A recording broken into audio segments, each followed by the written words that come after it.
Good evening. It is time for another chapter, well, part of one anyway,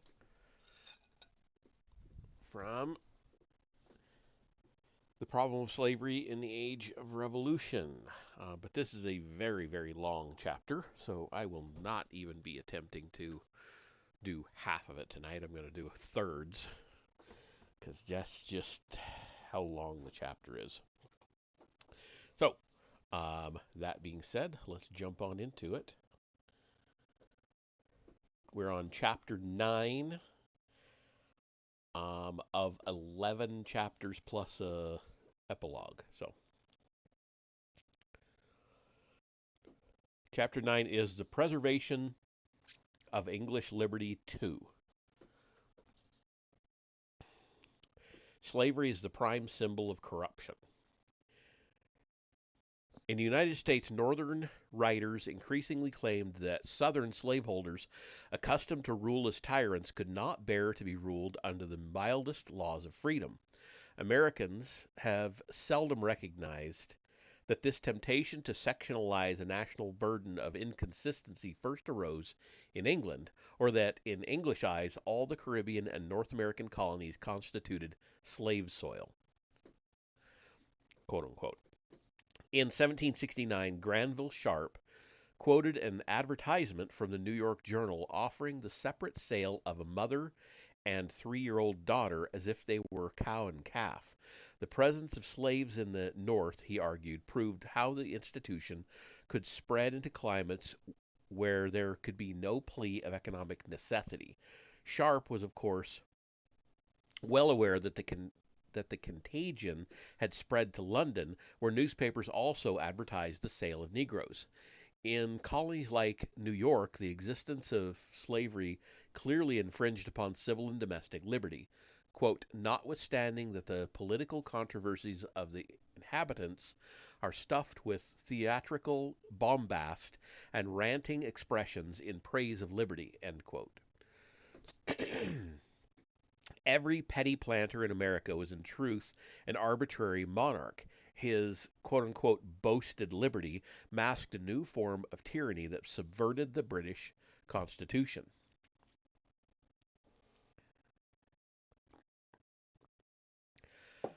How could one account for the excuse me?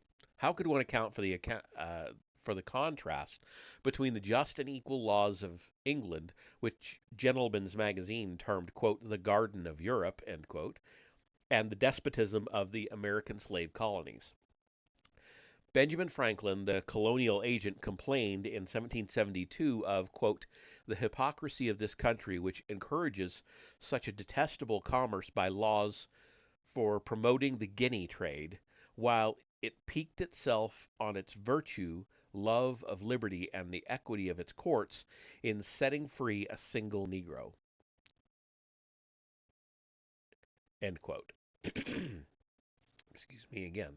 But according to James Ramsey, quote, slavery takes place among Europeans on in the Western world where their proper religion and laws are not deemed to be in force, where individuals too often take themselves loosened from ties, think themselves loosened from ties which are binding in the mother country, end quote. So that on in part must have been a typo of some kind.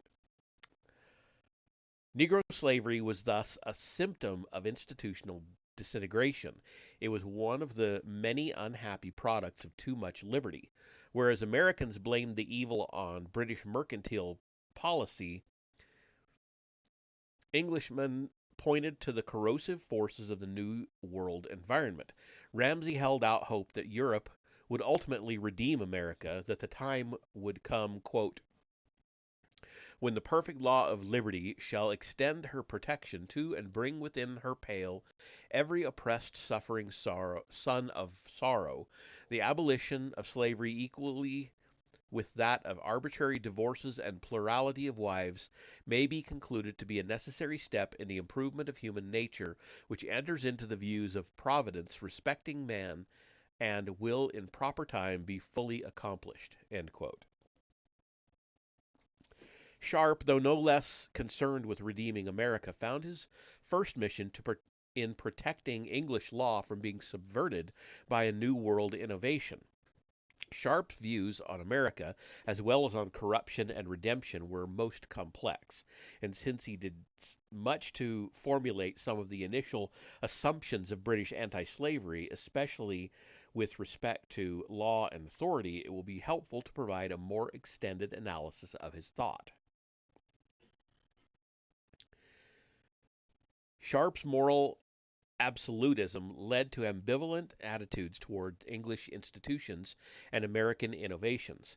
In a letter to Sharp of 1774, Benjamin Rush argued that physical causes could pervert or even suspend man's innate moral faculty. For Rush, a hopeful environmentalist, this meant that men sorry, this meant that man was malleable and that human nature might be improved by physical means. The thesis furnished a secular basis for any number of reforms, including anti slavery, yet it also permitted the conclusion that slave traders could not be held accountable for their acts if their moral faculties had been corrupted by physical environment. Sharp detected the dangers of such possible relativism. It was man's capacity for self condemnation, he replied, that testified to his knowledge of good and evil and thus to his assent to the justice of God's laws. Rush's examples, no doubt, showed that a few men were exempt from this responsibility if insanity or some other physical cause had suspended their moral faculties. But Sharp feared that such suspension, quote unquote, was also caused by, quote, invisible spiritual enemies, end quote. In these, quote, later days of infidelity and deism, end quote, the devil would use subtle stratagems, quote, lest the more refined modern Sadducees should discover their errors and be enabled to resist his secret and invisible influence by those beneficial means which the Almighty has mercifully revealed to us. End quote. Sharp asked how men who disbelieved even in the existence of spiritual enemies could be sufficiently on guard. One wonders whether he had Rush in mind.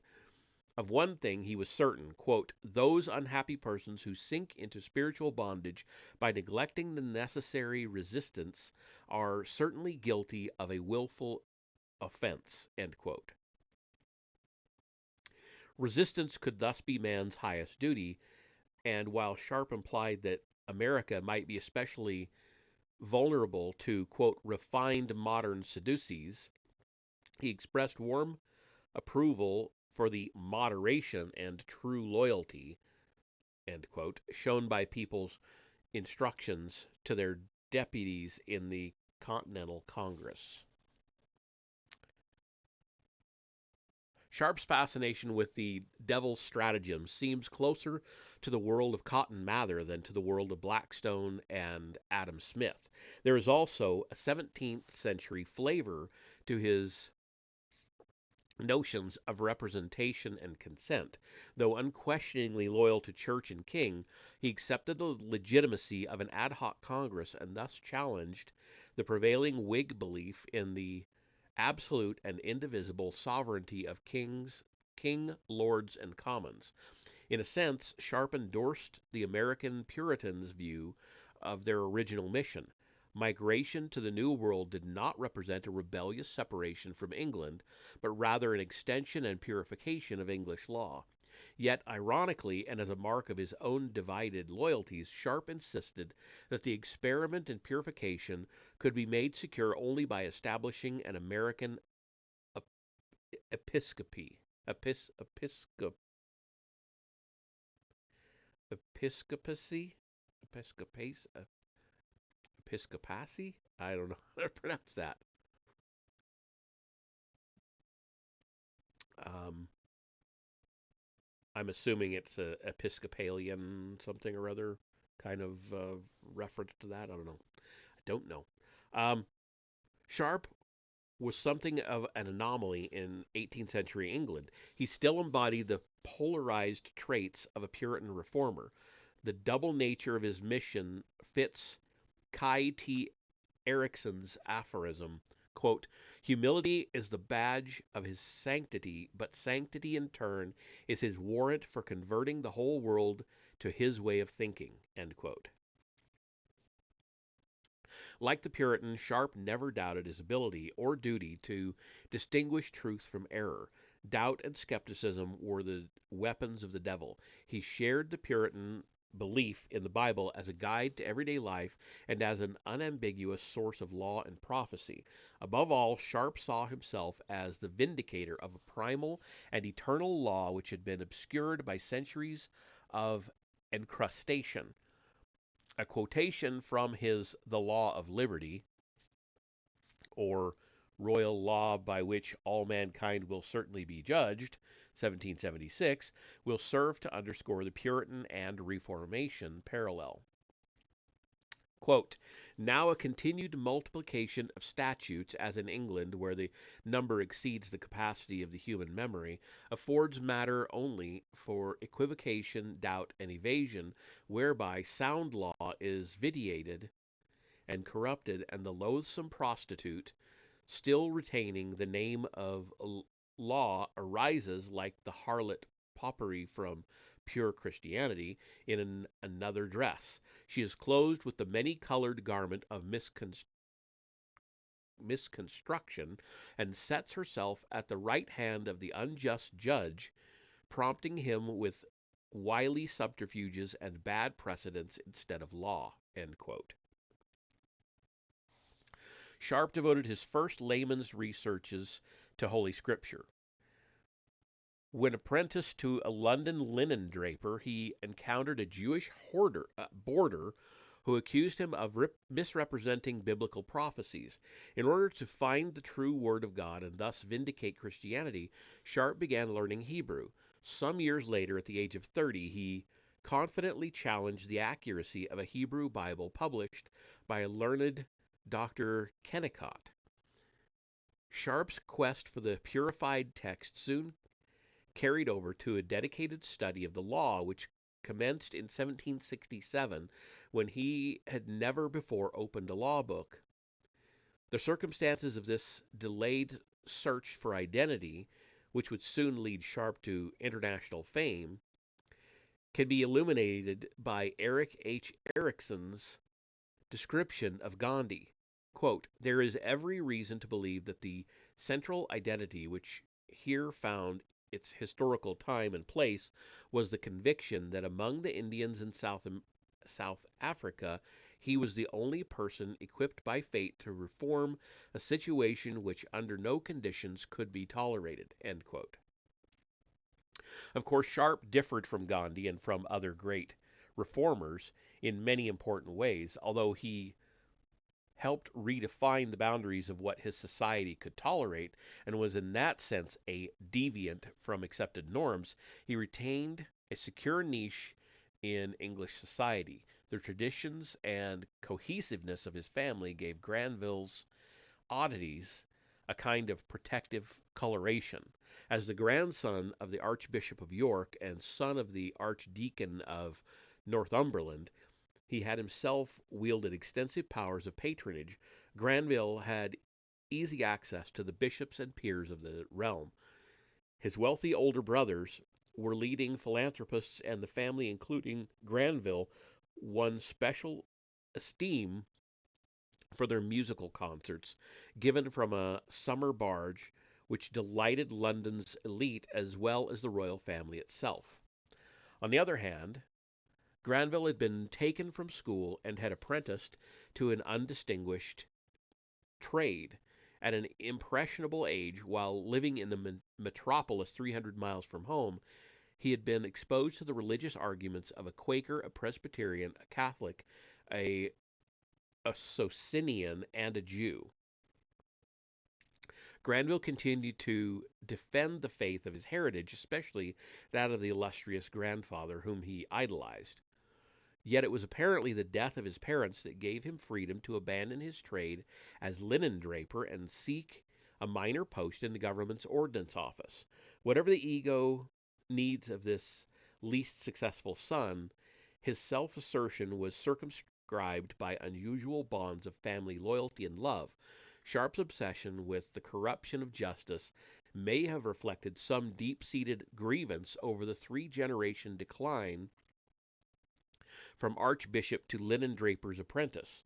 In any event, he harbored what Sir James Stephen described as a settled conviction of the wickedness of the human race, quote, tempered by an infantile credulity in the virtue of each separate member of it, a burning indignation against injustice and wrong reconciled with pity and long suffering towards the individual oppressor. End quote. Sharp's associates respected his saint-like naivete, but recognized him as an eccentric, and the role of eccentric allowed him to expose the moral compromises of his society without being branded as a rebel.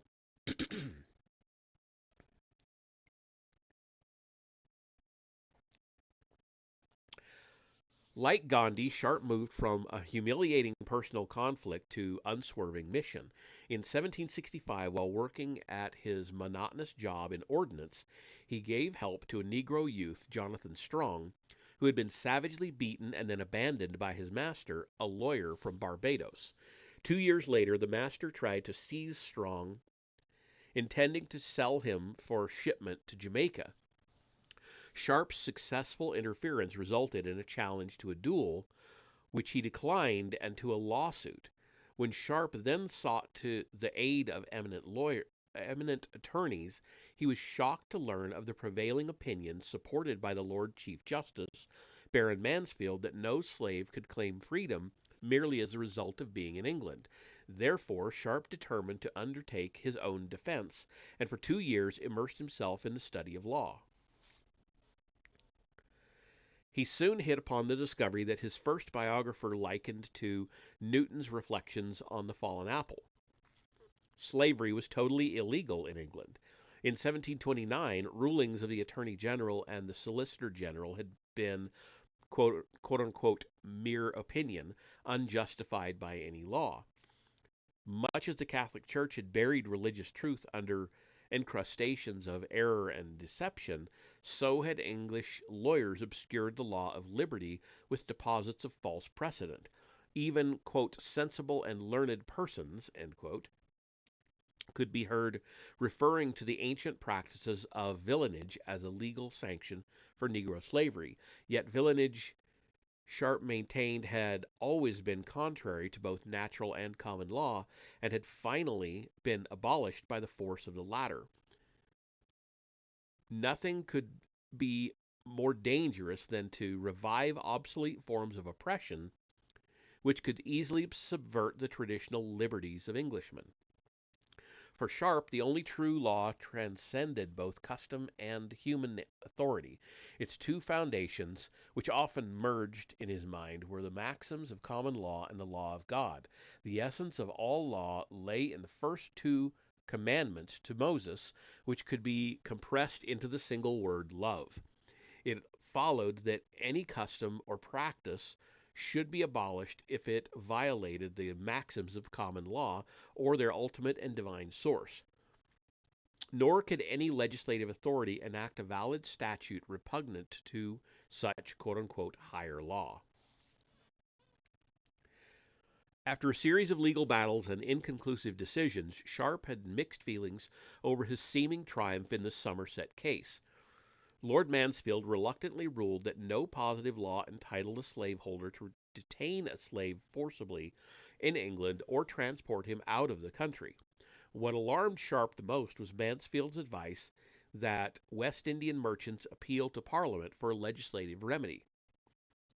Quote, "It is on this account," Sharp wrote to Benezet, "that I have now undertaken to write once more upon the subject in order to apprise disinterested people of the dangerous tendencies of such a measure, and I shall endeavor to prepare what few friends I have in Parliament for an opposition to such a destructive proposal." End quote. Sharp had assumed when writing his first classic tract that a clarification of English law would be sufficient, but by August 1772 he faced the same threat that was disturbing North American colonists: Parliament's claim to legislative supremacy. For this reason, he told Benezet, quote, "My former tracts are built chiefly on the laws of England, but my present work is for the most part founded on Scripture, to obviate the doctrines of some late writers and disputers who have ventured to assert that slavery is not inconsistent with the Word of God." End quote. By the eve of the American Revolution, Sharp's outlook had become remarkably similar to that of the New England pamphleteers who demanded an abolition of slavery as a means of self purification to appease God's wrath. One of his tracts of 1776 bears a title that would have suited Nathaniel Niles or Levi Hart: "The Law of Retribution, or a Serious Warning to Great Britain and Her Colonies, founded on unquestionable examples of God's temporal vengeance against tyrants, slaveholders, and oppressors." That is quite a mouthful for a title. Like many Americans of his generation, Sharp had first found his identity as a defender of tradition, both an English tradition of political liberty stemming from an idealized Saxon constitution and a natural law tradition descending from Cicero to Bracton, Grotius, and Puffendorf. Historically, both streams of liberty had clarified God's will. Sharp did not make the theoretical leap, as did many Americans, from these historical precedents to an assertion of abstract natural rights, but the chance encounter with Jonathan Strong, followed by the legal research for his own defense, brought Sharp to an, quote, "unhesitating commitment when the time is ripe," end quote, to borrow another of Erik Erikson's descriptions of newfound identity. The unhesitating commitment led him to oppose England's war against America and to question the legitimacy and stability of much of his social environment. If lawyers could long justify the detention of slaves in England, any deception seemed possible. Sharp vaguely associated colonial slavery with the domestic corruptions that had long alarmed political reformers: the national debt, the abuse of privilege, political faction, the pensioners and placemen who increased the powers of the court and upset the balance of the ancient constitution. His expanding range of protests and prescriptions involved a curious mixture of liberal and conservative causes. Yet no critic could claim that Sharp's war on Negro slavery distracted his attention from domestic ills. He fought for parliamentary reform and Irish Home Rule. He denounced the impressment of seamen as a form of slavery. He wrote a tract against the sin of dueling. He complained that a proposed bill on divorce would allow the guilty party to remarry contrary to the law of God. He labored for the conversion of Jews to Christianity.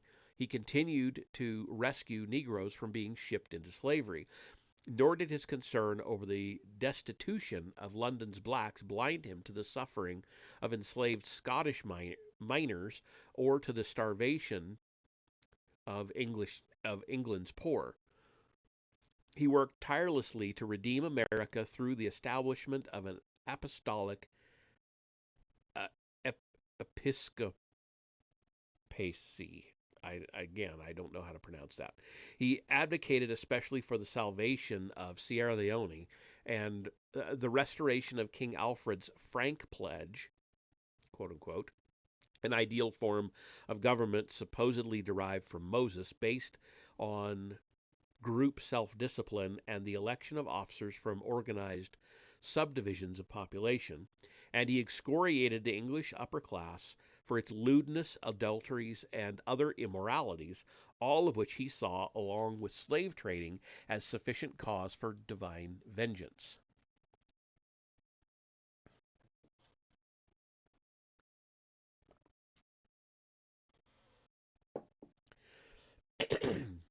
Sharp's central foe, of course, was the demon of demons, quote unquote, the author of all injustice and tyranny, and from a providential perspective, Sharp's various causes were indivisible. For example, he became convinced that his own legal researches had helped make Americans aware of their constitutional rights. This conviction gave him a kind of proprietary interest in redressing colonial grievances as well as in eradicating colonial slavery, and the two issues, in Sharp's mind, were inseparable.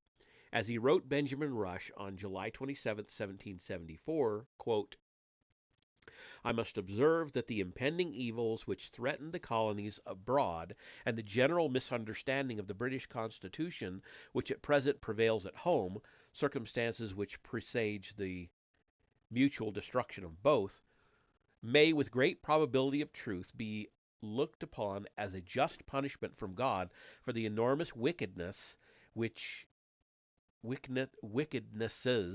which are openly avowed and practiced throughout the British Empire, among which the public encouragement given to the slave trade by the legislature at home and the open toleration of slavery and oppression in the colonies abroad are far from being the least. End quote.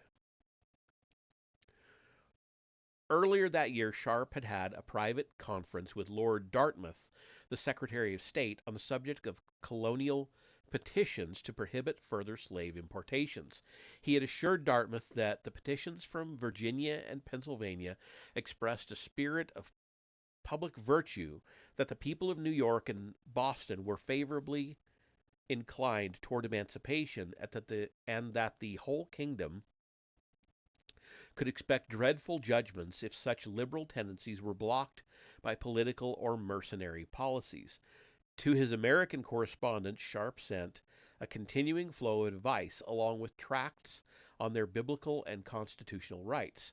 They should address petitions to the king and not to Parliament, since the latter's authority should not be acknowledged except with regard to the slave trade in general. They should not allow Congress to create a standing army, or they would find themselves enslaved by an American Cromwell. Above all, they should realize that if Congress had acted nobly in forbidding further importation of slaves, quote, the business is but half done, till they have agreed upon some equitable and safe means of gradually enfranchising those which remain, end quote. Sharp divided attitudes towards law and authority involved Sharp's divided attitudes towards law and authority involved him in a number of contradictory positions.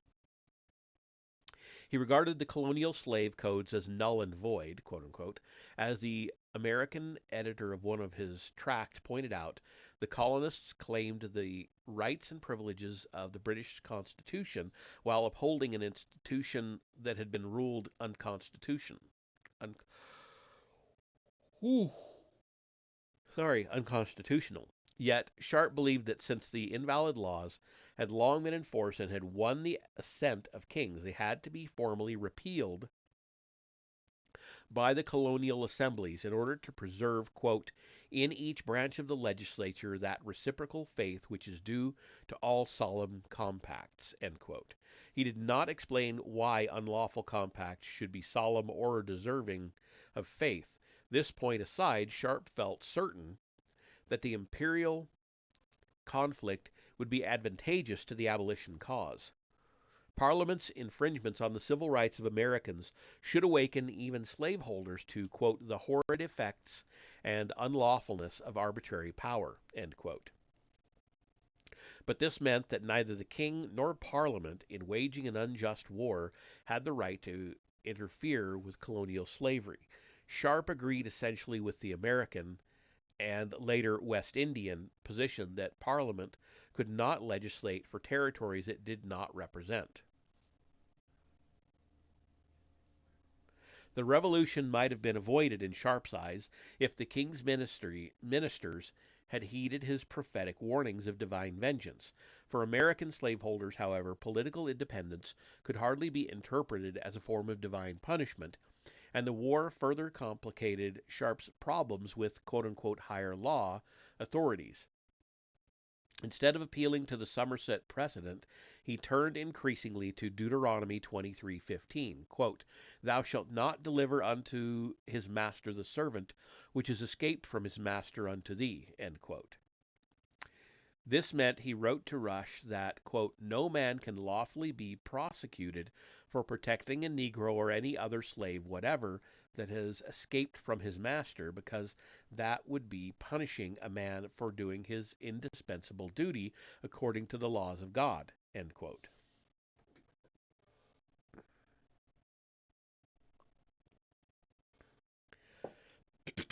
Further, it was a maxim of common law that, quote, "the inferior law must give place to the superior," end quote.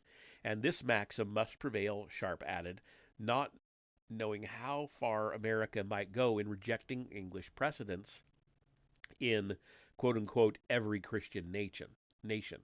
This doctrine was clearly an outgrowth of Sharp's own experience in sheltering and defending London Negroes, but it was also a religious version of George Wallace's radical position that every slave had an immediate right to be declared free.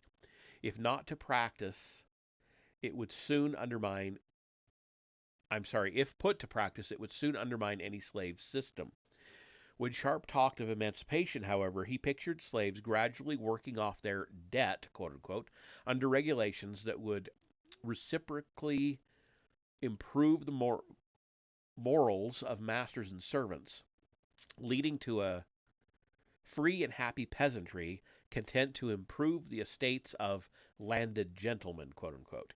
He did not wish to see, quote unquote, domestic slavery abolished at the expense of public liberty, quote unquote, and assured Rush that he trembled at the probable consequences of a slave insurrection.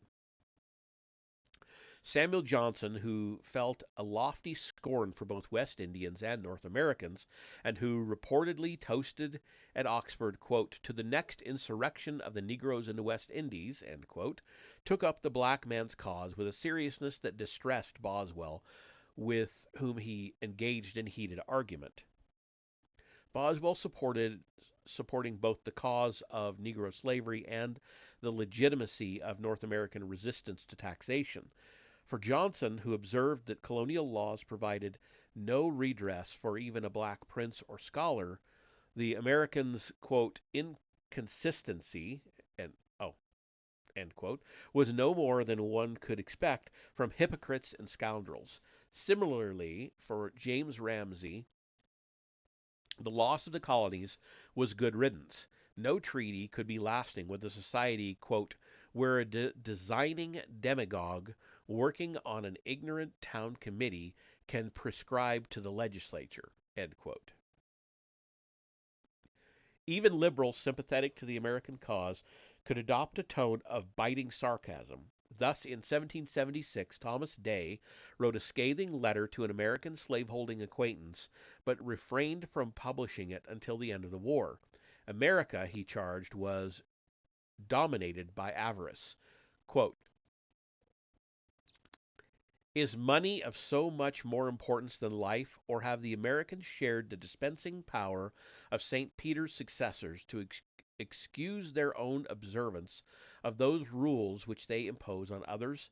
If there be an object truly ridiculous in nature, it is an American patriot signing resolutions of independency with one hand, and with the other brandishing a whip over his affrighted slaves. You do not go to Africa to buy or steal your Negroes, perhaps because you are too lazy and luxurious, but you encourage an infamous, pitiless race of men to do it for you, and conscientiously receive the fruits of their crimes. You do not merciful men, reduce your fellow creatures to servitude.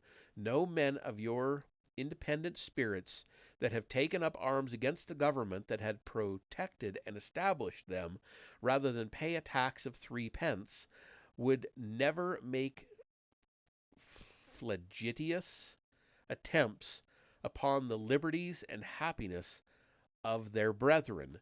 Did you not carry the rights of men into the uncultivated desert and the howling wilderness, not of Frenchmen, nor of Germans, nor of Englishmen, but of men.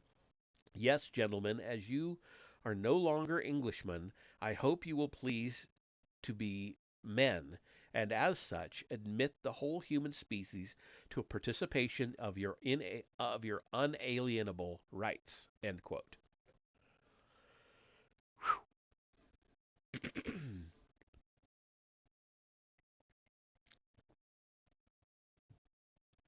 Although they implied that America might represent a new beginning for mankind, he insisted that the continuance of slavery contradicted the fundamental rule of universal morality, quote unquote. Quote, the greatest possible degree of happiness, end quote, for the whole human species. Anyone who presumed the authority to deprive other men of their rights and happiness was a tyrant, quote, whom it is permitted to destroy by every possible method, end quote. But Day, a zealous utilitarian, had seen no tyranny in his own attempts to buy and train a future wife. His plan was to select two little girls, a blonde and a brunette, from an orphan asylum. He would then perfect their mental and physical powers by a rigorous system of education suggested by Rousseau's Emile. He assumed erroneously, as it turned out, that the better trained girl would marry him. Though less extreme, the liberal Scottish philosopher John Millar agreed with respect to slaveholding Republicans that, quote, fortune perhaps never produced a situation more calculated to ridicule a liberal hypothesis or to show how little the conduct of men is at the bottom directed by any philosophical principles, end quote. Dr. Richard Price not only upheld the cause of the rebellious colonists, but in England supported such measures as universal manhood suffrage and the separation of church and state. Regarding Negro slavery, however, he could rejoice on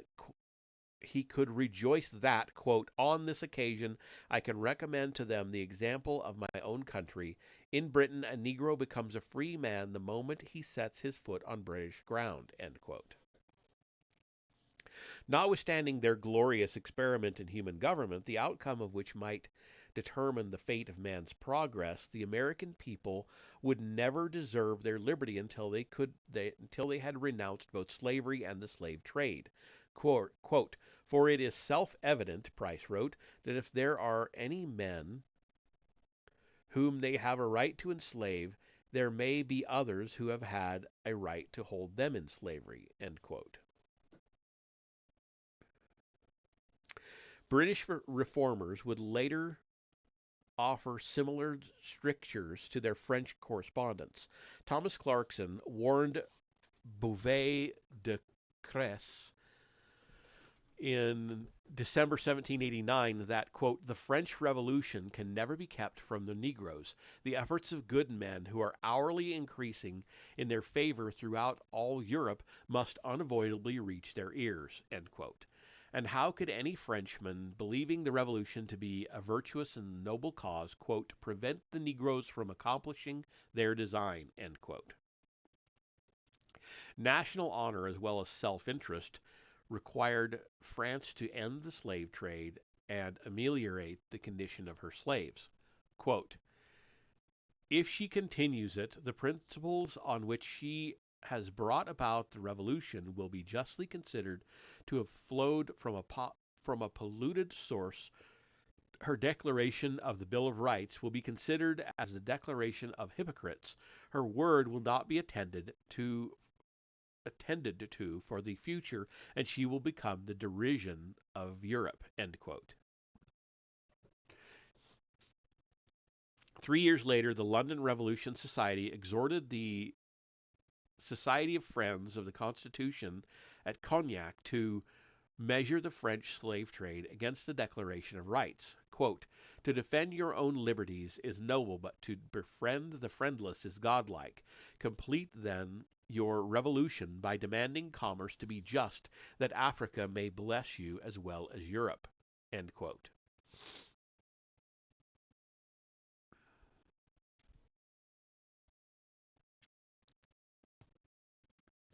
Such admonitions, coming even from outspoken critics of the British political system, suggested that if reformers had failed to purge the corruptions from their own constitution, England at least offered a moral vantage point for gauging the shortcomings of other people's revolutions.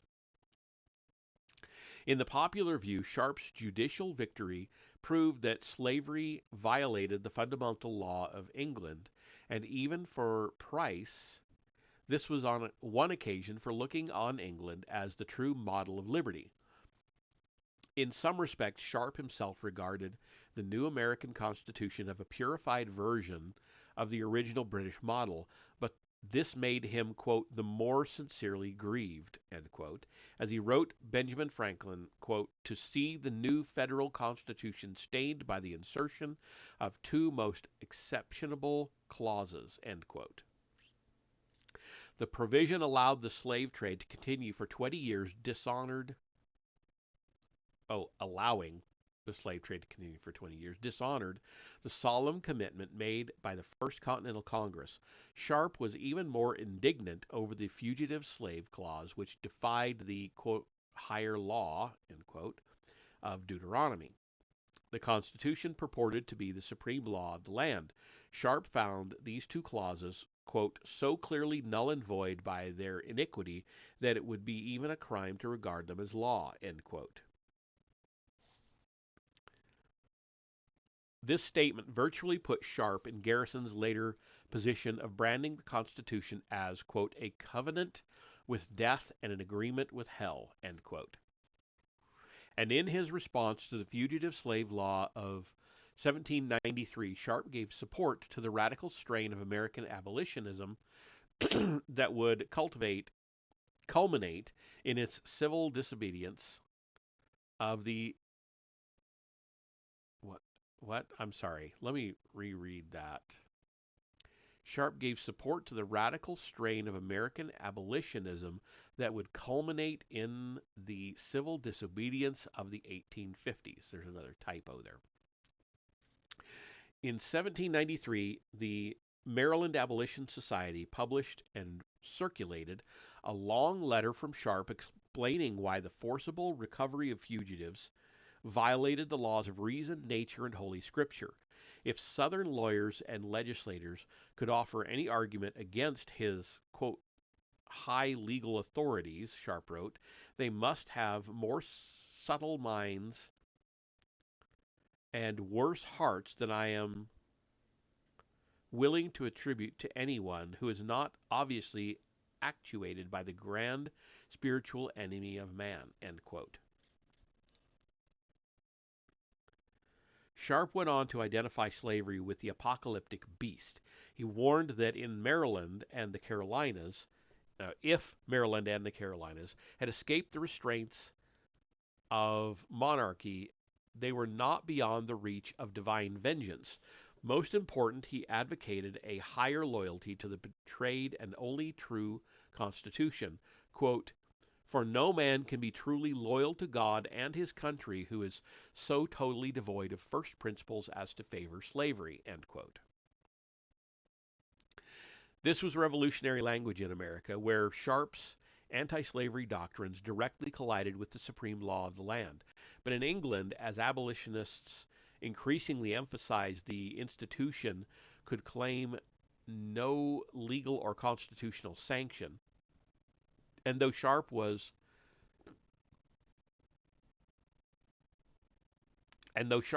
sometimes a bold critic of the evils in his own society, his arguments also strengthened the reassuring image of England as a land of freedom, notwithstanding the repeated failures at parliamentary reform, or the fact that during the first decades of anti-slavery effort, increasing numbers of English women and children were being pushed into mines, mills, and workhouses, where dehumanizing labor, physical punishment, sexual exploitation, and division of families approximated the un-English evils that abolitionists selected as their prime targets for attack.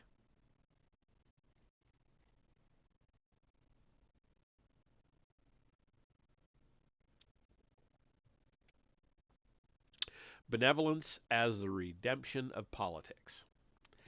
If anti slavery was a highly selective response to the exploitation of labor, it also represented an implicit challenge to English traditions of constituted authority. It is true that British abolitionists, unlike their American co workers, could rejoice in the absence of conflict between the higher law of liberty and the fundamental law of the land. Yet it was one thing for Granville Sharp to plead with patient bishops and cabinet secretaries, and quite another to bring organized public pressure upon an unreformed parliament. Sharp expressed confidence that the English government had not intentionally allowed the introduction of slavery in the colonies.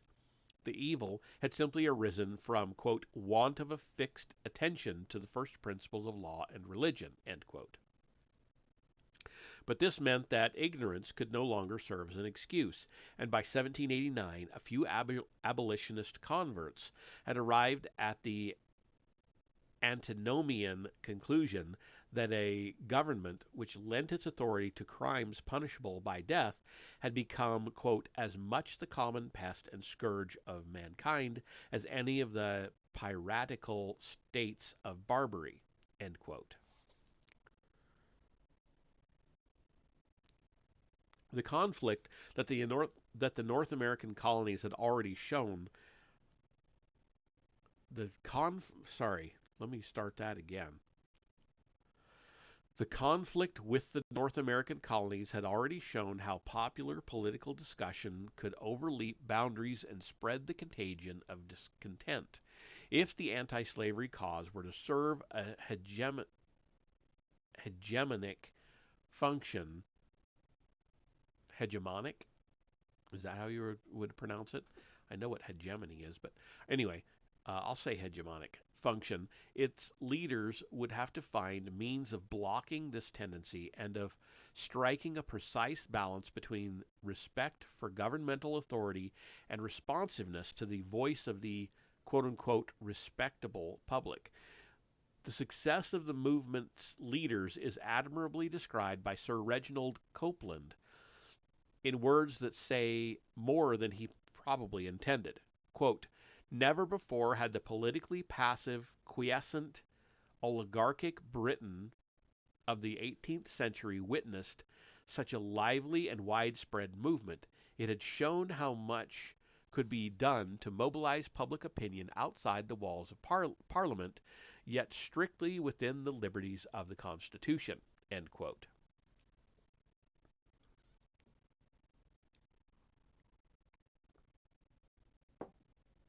The abolitionists' method, Copeland adds, quoting another historian, quote, became the model for the conduct of hundreds or even thousands of other movements which have been and still are the chief arteries of the lifeblood of modern Britain, end quote.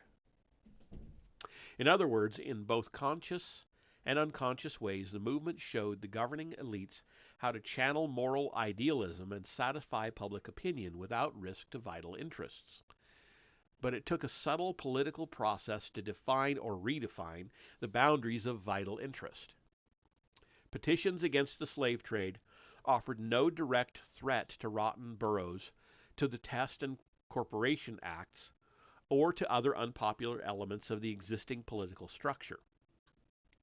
When such groups as the Commissioners of Supply and the Heritors of the County of Stirling addressed Parliament, they expressed confidence that a quote-unquote virtuous Commons would always listen to the sense of the nation and would do so with no greater glory than by abolishing the slave trade. Even dissenters warned one another that the African cause would be severely damaged by any association with political reform. As early as July 1788, the London Abolition Committee created a subcommittee to supervise Clarkson's establishment of provincial abolition committees, quote, paying regard to the advice contained in Mr. Wilberforce's letter to the treasurer to avoid giving any possible occasion of offense to the legislature by forced or unnecessary associations, end quote. In the same month, when plans were underway for a public meeting, the committee unanimously voted to suspend the idea after receiving forcible arguments from Wilberforce. This was a full year before the French Revolution. Anti-slavery leaders were always in need of convincing symbols of disinterestedness and quote unquote respectability, but Parliament in turn acquired from the cause a new image of moral purity. For surely no legislator dominated by selfish interest and party spirit could evoke the anti-slavery eloquence of a Pitt, a Wilberforce, a Fox, or a Burke. Between the anti-slavery movement and Parliament, there was thus a kind of reciprocating process of legitimation.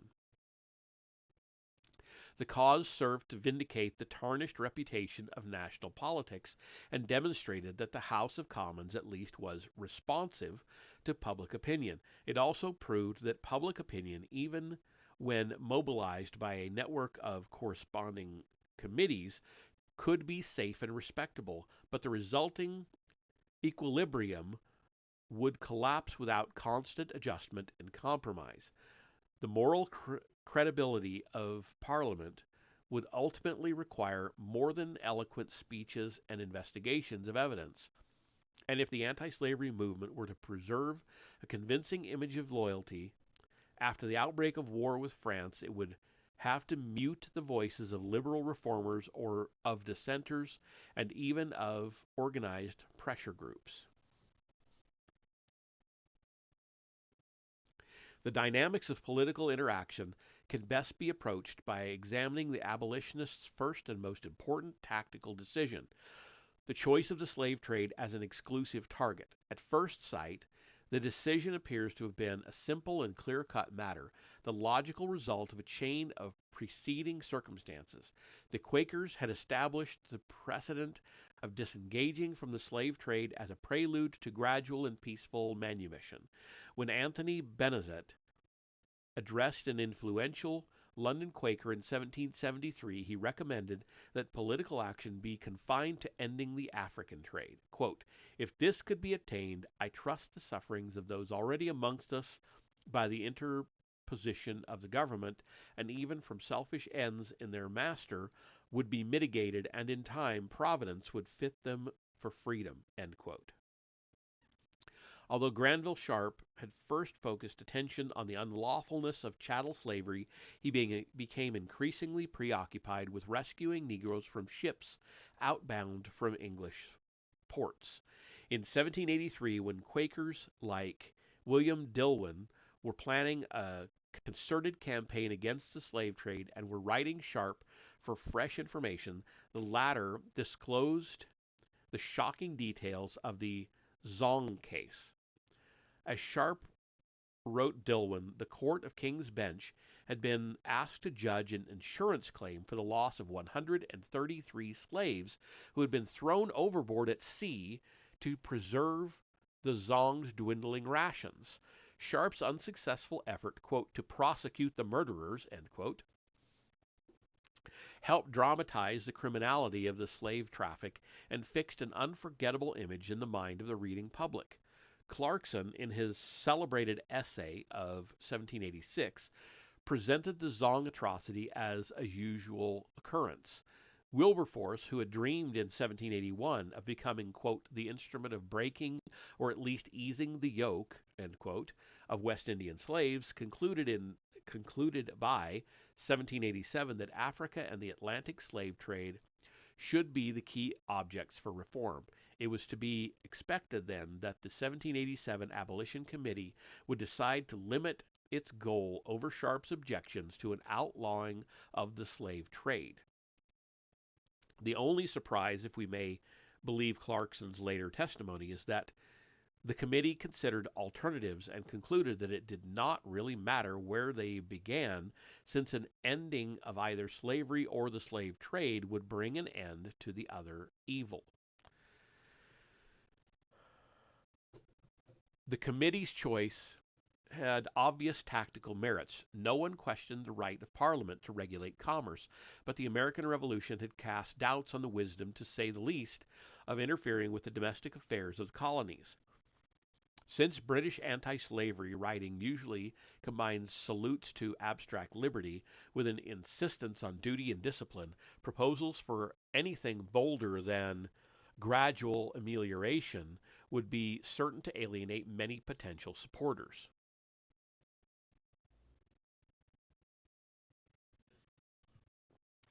Moreover, though West Indian profits depended on a predictable supply of African labor, there was anything but a harmony of interests between planters and slave merchants. West Indians resented their dependence on English merchants and longed for an opening of unrestricted trade with North America. Philip D. Curtin estimates that the volume of the British slave trade in the period 1701 to 1810 exceeded slave imports into British colonies by over 23%. During the same period, the French slave trade supplied only 62% of the Africans imported into French colonies. British traders sold some 404,000 slaves to competitive territories. Given the uncertainties of the market for sugar, the startling increase in French sugar production, the mounting debts of the British planters, and the declining demand for slaves in Barbados and the Leeward Islands, it was not unreasonable to expect that many planters would fail to rally to the merchants' cause. A disavowal of any intent to interfere with slavery itself might thus soothe both West Indian proprietors and the owners of other property who recoiled at the thought of abolitions and of liberating a wild and savage people. Hello from to you if you're really in Russia. If you are, great. Welcome. Um, First time chat. I know I'm going to butcher that if I try to pronounce it. Bormatat.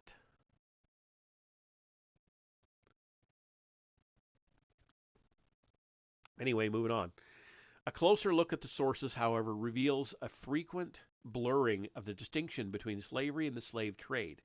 Indeed, the confusion is so widespread and persistent that it have some significance.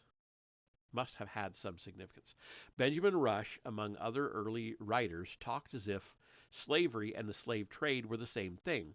It was a cardinal point of Quaker anti-slavery doctrine that the receiver was as guilty as the thief. Between 1785 and 1788, the London Meeting for Sufferings, which contained members of the Abolition Committee, kept asking the Philadelphia Meeting for Sufferings for detailed evidence on the good effects of emancipation, a subject much discussed in Quaker transatlantic communication. Joseph Woods, a charter member of the Abolition Committee, in an anonymous pamphlet of 1784, called for, quote, the gradual indeed but total abolition of slavery in every part of the British dominions, end quote. Both Ramsay and Clarkson expanded on the horrors of the West Indian plantation.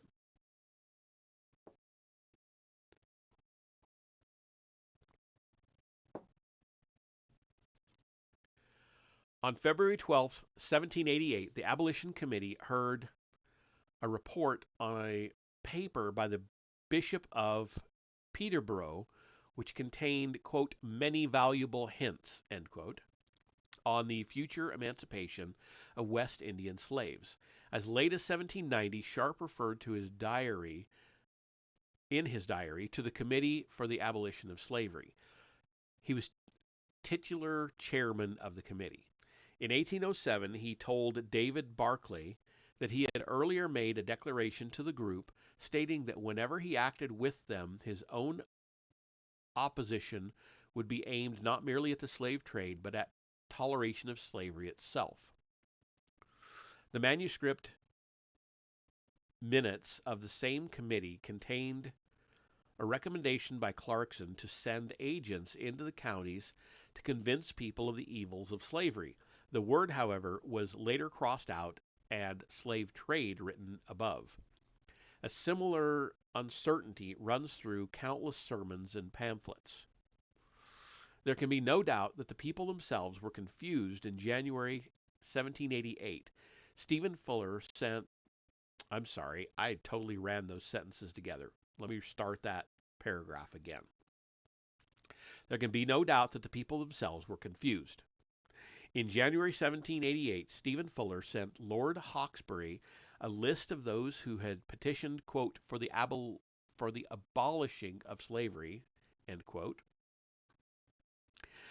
A 1788 campaign poster for Edward Prothero entitled, quote, The Negro Mother's Petition to the Ladies of Bristol, end quote, made no mention of the African trade. Rather, it implored the ladies of Bristol to tell their fathers, brothers, and husbands that about the plight of the West Indian slave.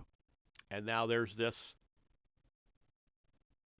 poem that is going to be difficult to pronounce properly. It's going to sound like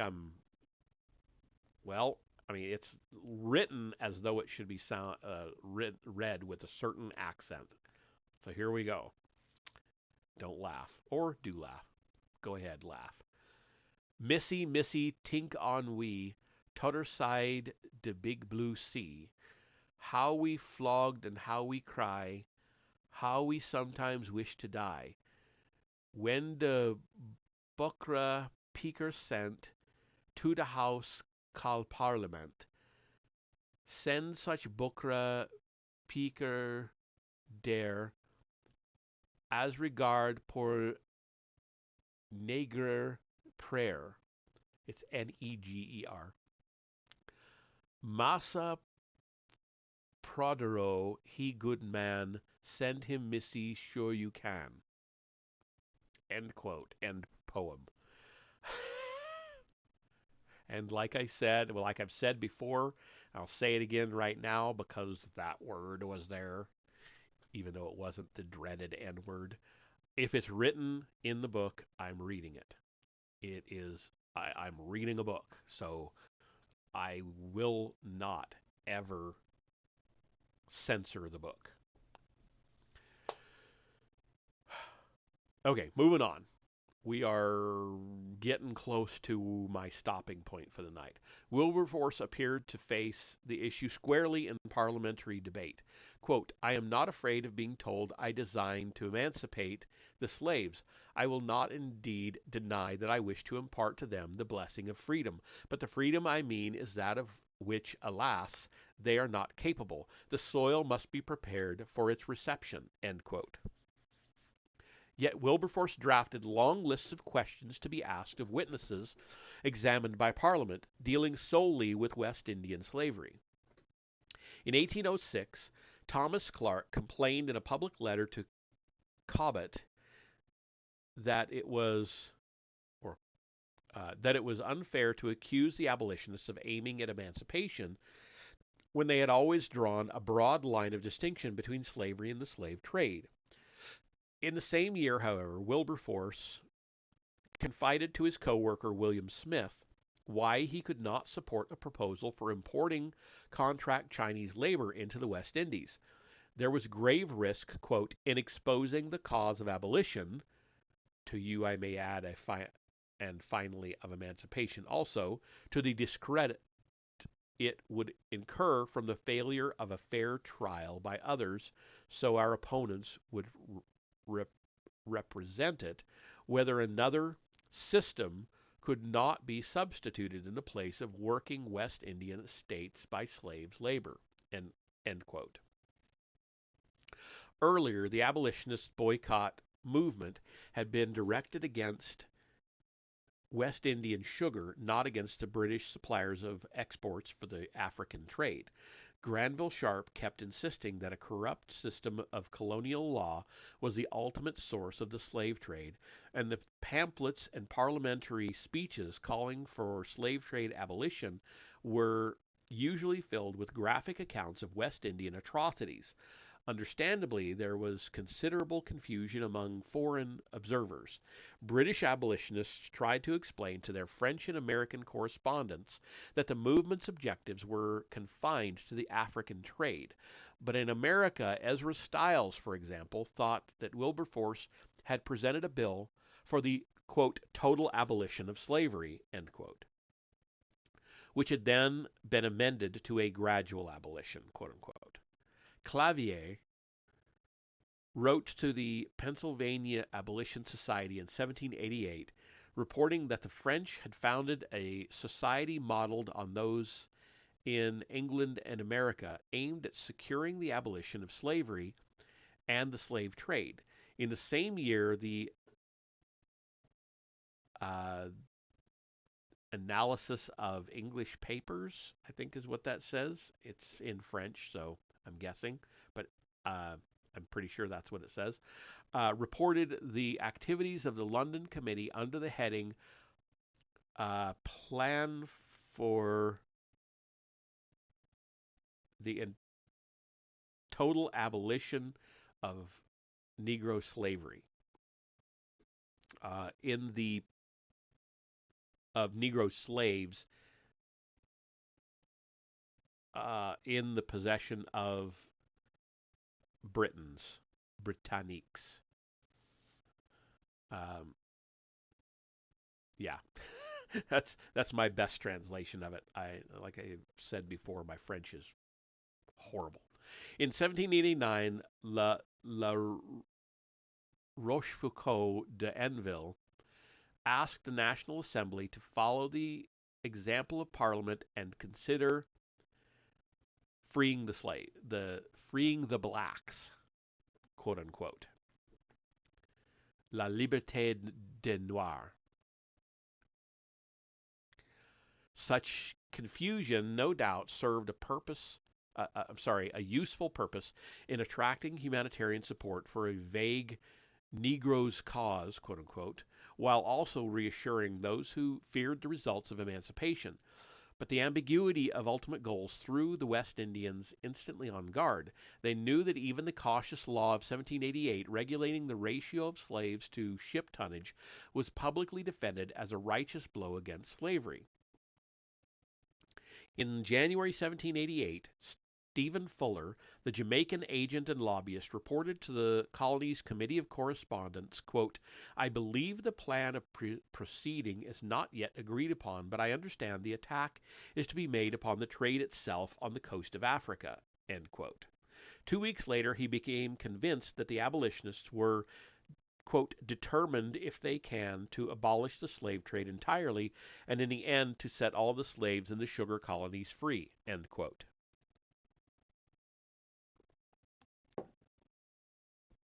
The abolitionist tactics kept their opponents guessing, but also made them expect the worst. Fuller was especially alarmed by the steady flow of petitions from all parts of the kingdom, quote, stating no grievance of injury or quote, stating no grievance or injury of any kind or sort affecting the petitioners themselves, end quote. The West Indians would at least have known where they stood if the reformers had introduced a specific bill in Parliament and had then called for public support instead of, quote, blowing up the flames first and then telling you for what purpose afterwards, end quote. Fuller spent a considerable amount of Jamaican money in an effort to defeat the Slave Trade Regulating Act. This move did not reflect a stubborn hostility to regulation, which the West Indians were prepared to agree to as an eventual bargaining concession. Rather, like other West Indian representatives, his suspicions were aroused by the bill's sudden and unexpected introduction and by the anti-slavery arguments it evoked. Above all, Fuller was concerned over the symbolic effect of an overwhelming vote. As he wrote the Duke of Richmond, quote, I have nothing to say as to the merits or demerits of the bill, but the passing it will certainly be tantamount to a public declaration to all the Negroes in the island of Jamaica that their friends in the House of Commons are in the proportion of 58 to 7. End quote. Even if the planters had not been blinded by the allure of short-run profit and an exaggerated estimate of future labor needs, the abolitionist tactics would have thrown them into the arms of the slave merchants. Unlike the North Americans, they could not divorce the slave trade issue from their own domestic security. The fear that parliamentary debates would spark a slave insurrection was both genuine and realistic. If the slaves should learn, as Fuller pointed out, that they had powerful friends in Parliament, that the people of England had rallied to the Negro cause, quote unquote, how could one expect them to make fine discriminations about tactical objectives or, quote, wait with patience for a tardy event, end quote, when they might, quote, by a sudden blow finish the business themselves without giving their zealous friends here any further trouble, end quote. Nor was it unrealistic for West Indians to fear that humanitarian zeal would justify the encroaching power of Parliament, that internal political stability would require external symbolic achievement, or that the demand for a slave trade regulating act would be followed successively by demands for immediate abolition, for the registration of slaves, for amelioration, and for immediate emancipation.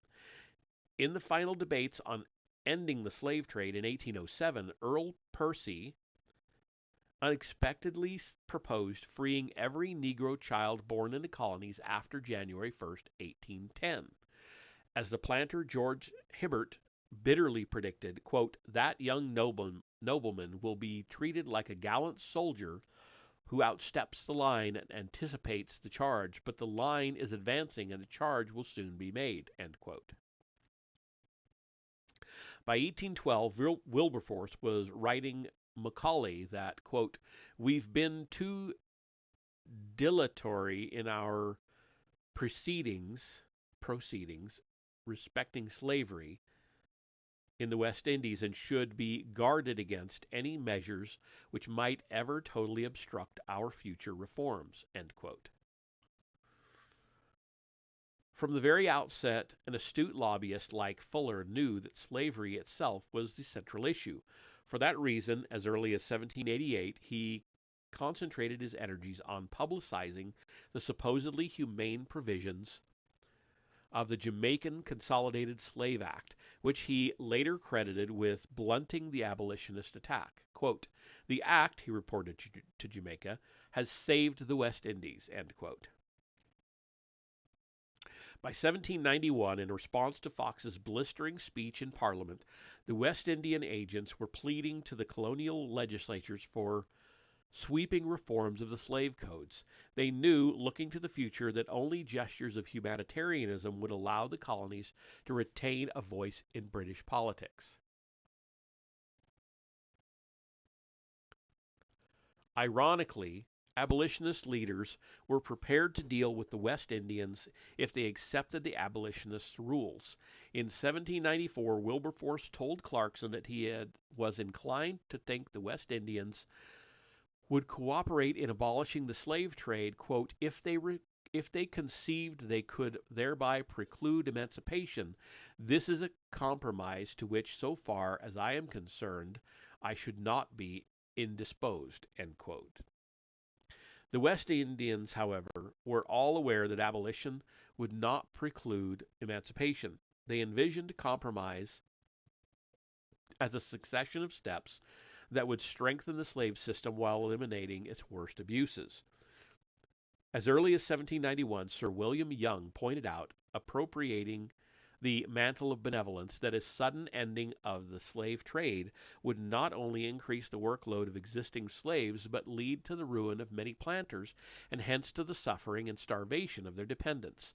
On the other hand, a positive policy of improving the slaves' condition and encouraging their natural increase would ultimately make the African trade unnecessary. In 1797, Young and Charles Rose Ellis seized the offensive in Parliament and pushed through a motion requesting the king to recommend to the colonies ameliorative measures that would gradually, quote, diminish the necessity of the slave trade and ultimately lead to its complete termination, end quote. Much to Wilberforce's distress, the West Indians had not only learned to play the new game, but had succeeded temporarily in defining the terms of consensus. And that is actually where I'm going to leave off for tonight. I don't know if you can hear it in my voice, but I can certainly feel it. It's pretty much done. If I drink a lot of water, I could continue, but I don't feel the need. We're going to get through this book.